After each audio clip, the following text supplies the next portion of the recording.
Continuing on in chapter 7, now looking at why some people become obese, so nature versus nurture concepts. All right, so there are multiple factors that encourage obesity. So the older that we get, again, that BMR, so if we have a low metabolism or low basal metabolic rate, we're just not expending as many calories. Childbearing, energy balance. So again, if we're taking in more than we're putting out, thinking about genetics, so ethnicity becomes an issue. Again, fat uptake by adipose tissues. So again, this is kind of more genetic or individual. Again, different predispositions. There are different genes or mutations that are linked to obesity. Just increased hunger sensations. So some just have kind of a blunted satiety mechanism where they just never feel full, so they keep eating. That's due to kind of not having the right signaling in the brain. Different medications can induce hunger, especially like steroids. So somebody that's on like prednisone or something like that, that increases the appetite and the hunger. Menopause is related to increased obesity due to changes in estrogen. Again, our physical activity, that lean body, that's one of the main factors that contributes to our basal metabolic rate. So therefore, our ratio of fat to lean tissue, just where we live. So some areas are easier to get out and have an active lifestyle more than others. Again, gender, females are more likely to have a higher fat mass than males. Different social and behavioral factors, again, just kind of where we live. There's a socioeconomic. So again, sometimes healthy foods are more expensive, so not everyone has access to them or can afford them even if they did. And then the thermic effect of food. So again, just the efficient metabolizers, high metabolism versus low, and just how much energy is used to process or digest food. All right, so does nature contribute to obesity? I'm thinking about, again, our genetics, which I think at this point you probably know it does. So if we take identical twins, these may have similar weights even if they are raised in different homes and upbringings. So that indicates the genes, of course, our genetics affect that basal metabolic rate. Just also the energy needed in metabolism as we break down foods, so that thermic effect of food. Their brain chemistry, so thinking about the signaling that makes us feel full or not feel full, as well as just body weights controlled by those. And then there's also specifically a gene called the thrifty metabolism gene, and this where there's more fat that's stored to protect against famine. So again, due to genetics, and again, we talked about epigenetics, where it's that environmental that affects our genes. So individuals, and this can be passed down if they grew up in a poor economic, where they didn't have a lot of nutrition, then their body is kind of trained to store whatever nutrients they have, even if they have all the access in the world to food. They store it up based on trying to prevent famine. So there's a hypothesis called the set point for weight. So there's a theory that this is genetically predetermined. The weight is actually regulated here by the hypothalamus, and it resists weight change. So there's a set point that each individual brain kind of sets, and then we either increase or decrease our basal metabolic rates to maintain that weight.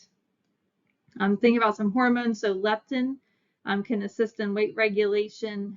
So obesity may be due to leptin resistance. So leptin is one that decreases that hunger so that we don't eat. So if somebody has less leptin being released, or if they're just resistant to it, kind of like insulin resistance, they're more likely to be obese. And a reduction in calorie intake, again, in those with lower metabolic rates. Now, opponents of this theory argue that weight does not remain constant, that it is changing and the different environments can alter the weight. It's not just genetics, and that people settle into a particular weight due mainly to their circumstances, and it's not kind of genetically determined. So then what about nurture? What role does it play? So environmental factors definitely influence our weight. Eating habits are learned. So we're seeing a family here. So, typically the foods that we grew up on are what we kind of stick with. Again, physical activity and how active our families are. Poverty is linked to obesity, just because, again, back to that kind of our body, whenever it's went for a long time without food, then whenever it gets food, it just wants to store it and store it and store it, concerned about those famine times. And then female obesity is related to childhood obesity. And then male obesity, though, it tends to appear after the age of about 30. All right, so then how do we manage overweight and obesity? So it is a chronic disease, so treatment requires, again, unfortunately, not a quick cure. It's sustainable lifestyle changes. So these fad diets that offer quick help, those are not sustainable. So there's no short-term or rapid weight loss, so no crash diets. This is actually the reason that so many people regain the weight. They go on these fad diets, they lose the weight, but those are not changing behaviors. So as soon as they stop or get tired of it, then they put the weight back on, typically plus a little bit more. So the emphasis, though, should be on healthy, active living. So if we look at some of the guidelines related and some of the dietary recommendations, so we kind of went through these at the beginning of the semester too. But again, meeting all of our needs primarily from food, so not using supplements, also nutrient dense. So for the calories we're taking in, make sure we're getting a lot of nutrients out of them, not these kind of empty calories. Consuming those nutrient dense gives us vitamins and minerals. Again, typically helps to decrease our added sugars, saturated fats, and sodium.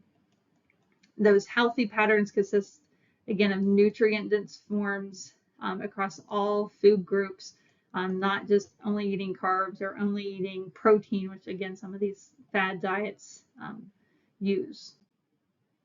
The core elements that make up the healthy dietary pattern, again, vegetables of all type, variety is key. We mentioned that multiple times. Fruits, again, whole fruit instead of like fruit juices. Grains, at least half should be whole grains. Dairy we need to consume, but also consuming in fat-free or low-fat forms.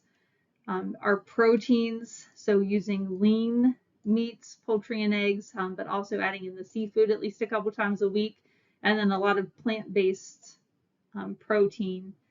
And then using those oils, especially instead of butter, but the oils also coming from our seafood, and our nuts are particularly good. So some of the characteristics of a sound weight loss plan.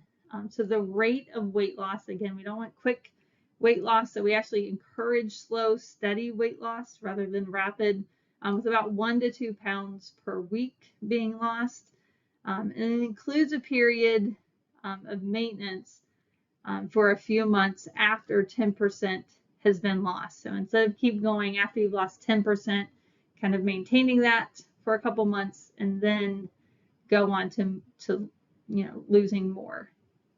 And then also evaluates the needs for further weight loss, so that you can almost become addicted to losing weight and then you can become underweight. So making sure what those goals are. Being flexible, so participation in different social activities, helps with that. Adapting to plans, adapting the plan to individual habits and tastes. Again, if you hate a certain food, but it's really nutrient dense, you're not going to eat it. So have a plan that works for you and what you like to eat. Some of those dietary patterns, again, all the food choices need to be set soundly, so meeting the nutritional needs, but with low calorie intake, including common foods with no foods being promoted as magical, and then using MyPlate or comparable system so that we can see how much of each group we should be taking in. And then again, our behavior changes have to be part of that plan. So reasonable changes, not setting these crazy expectations and then failing and then feeling bad about it and then stress eating and then now we weigh more than what we did before we started. Social support is really important. So we think about like Weight Watchers and Noom and all of these different resources that are available. That helps with that behavior change. Have a plan for a relapse. So again, if there is something you set back, then you don't just quit it, that there's a chance to kind of regain, regroup, and start over. And then also promoting changes that control like problem eating behaviors. So again, stress eating, well, limit your stress as much as possible or find an alternative to eating that helps with stress like boxing or exercising. So again, helping control the problem that led to that behavior. Also self-monitoring process, so food diaries, setting goals, those are all good behavior changes. Then some overall health as we look at these sound weight loss. So again, requires screening by primary care. Again, we of course mainly look at weight, but that doesn't indicate what our body fat is. So relying on our primary care providers for these, especially as we age, so over 40 to 50, as we want to increase that physical activity to keep it sustainable. Encourages regular physical activity. Also sleep. A lot of us don't get enough sleep. That's a requirement for having good weight loss. Again, reducing stress and any other lifestyle changes. And then it also addresses, again, that psychological issues. So again, are there things about like stress eating or depression or things like that that are leading to an increased diet? So, or increased food intake. So again, treating the cause, not just the symptoms. All right, so then losing body fat. Again, we want to try to reduce that body fat. So that includes adipose tissue plus the lean tissue as well. So about 1 pound represents, again, those 3,300 kilocalories. So calorie deficit is needed to lose that. So again, we have to be taking in less calories than we're burning. That's what's going to break down the adipose tissue that allows for weight loss. Again, that weight change is not linear. It typically kind of plateaus. So we'll lose a good bit of weight whenever we start, and then it kind of, I don't want to say teeters out, but then it just plateaus. So it occurs most rapidly during the first 6 months. But then again, after that, we kind of adjust to it and then it tapers off over time. So it's not just a straight line. Now there's a weight loss triad. So first of all, try to get advice from our primary care physicians or registered dietitian, RDNs. But those key principles to this weight loss, so restricting calories, adding physical activity, and then that behavior. So the three of those, so again, we have our behaviors, decreasing our energy intake or calories, and increasing the physical activity. So this creates this triad that leads to weight loss. Now the control of the calorie intakes. So again, females typically between 18 and 2,400 kilocalories a day, males between 24 to 32. Again, the goal should be to lose about 1 pound of fat per week. That may actually require initially limiting calorie intake to only 500 kilocalories a day to trigger that weight loss and the breakdown of fatty or that adipose tissue. Again, primarily plant-based, high fiber diets are important. These are going to be the most successful in long-term studies. Again, portion size is so important to that. And then relying on those food labels to indicate foods that are nutrient dense, those that have added sugar or things like that. So keeping that food log can really help with that as well. So again, reading those labels. So here we have, again, two different types of ice cream that are here. So we have the one on the left and our one on our right. So if we compare these, we can see quite a big difference. So first of all, total fat in the one on the left is only 4 grams. The one on the right is 22, and the majority of that is saturated fatty acids. So you can see it's actually 68% of the daily value that's allowed there. As well as we look down here and see the added sugars, again, 25 grams compared to 6. So again, whenever you are choosing things, so again, if you like, ice cream or you like some of those sweet things, again, look at the nutrition, try to pick the best versions of those products to help with those weight loss goals. Here are some ways to save calories as well. So again, low fat or no fat milk. Again, lighter beer if you're drinking or consuming alcohol. Use the low fat versions of salad dressings. Using broth-based vegetable soup instead of creamy-based soups. Again, whole wheat compared to like whole wheat toast compared to a bagel. Lean beef compared to marbled that has all the extra fat in it. Plain popcorn instead of potato chips. Roasted chicken breast instead of batter fried. English muffins instead of a pastry in the mornings or for that breakfast. Again, picking water over really anything else, but especially soft drinks. Again, getting our fruits whole instead of nice and sliced up in added sugar of a pie. And then with cake, Angel Food Cake. So again, looking, if you like sweet stuff and you need to have that, use lower fat versions. So Angel Food Cake, it just naturally still tastes good. It's cake, but it doesn't have all of the added fat in it that like cake and icing would have. So there are alternatives that we can use to kind of decrease and save some calories. All right, so now looking at kind of the calorie intake and how we use that to manage weight.